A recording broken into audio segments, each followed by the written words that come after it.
Don't blame the airlines for all these intolerable delays.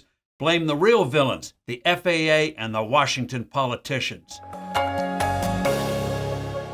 Hello, I'm Steve Forbes, and this is What's Ahead, where you get the insights you need to better navigate these turbulent times. Demand for air travel this summer is booming, but delays and cancellations are turning travel dreams into nightmares.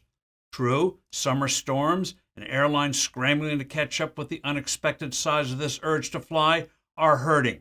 Make no mistake, however, the situation would be infinitely better if the Federal Aviation Authority, the FAA, wasn't so incompetent, a situation made worse by meddling Washington politicians.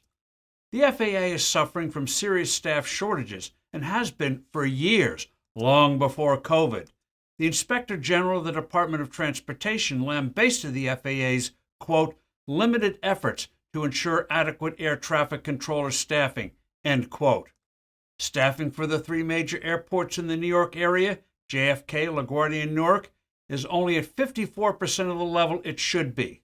That's why the agency months ago begged airlines to seriously cut back scheduled flights there. For the rest of the country, the average is still an inadequate 80%. Not helping is a mandatory retirement age of 56 for air traffic controllers. No wonder airfares are climbing and delays are endemic. But the problem goes even deeper than inadequate staffing. The FAA woefully lags the rest of the developed world when it comes to up-to-date air traffic control equipment and methodologies. For example, there is a new technology called ADS-B that is available from orbiting satellites that would let air traffic controllers know far more precisely where an aircraft is at all times. Other countries are subscribing to this technology, but not the FAA. An even far bigger advance is remote digital airport control towers. Employing sophisticated cameras and other technologies, these towers enable air traffic controllers see aircraft and the ends of runways despite fog, severe rains, and other bad weather conditions. These remote towers cost less to build and maintain than today's traditional towers. More importantly, they provide far superior performance.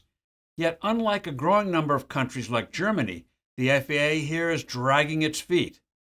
Employing these other and better technologies already used by other nations would sharply cut delays. Washington politicians aren't helping either. Several years ago, the FAA wanted to make organizational changes to improve efficiencies in the New York region, but it was blocked by Senate Majority Leader Chuck Schumer, who was acting at the behest of the stuck-in-the-mud air traffic controller union. The basic answer to this dangerous anti-consumer mess is doing what more than 60 other developed countries have done, and that is to split air traffic control into a separate entity. This nonprofit organization would be funded by user fees and governed by all stakeholders, commercial and non-commercial aviation and their suppliers. Bonds could be issued to finance long-term projects. No more uncertain annual appropriations by politicians beholden to special interests. The FAA comes up for reauthorization this year. Congress should mandate these fundamental reforms, separate out air traffic control, and leave safety to the FAA. I'm Steve Forbes. Thanks for listening. Do send in your comments and suggestions. I look forward to being with you soon again.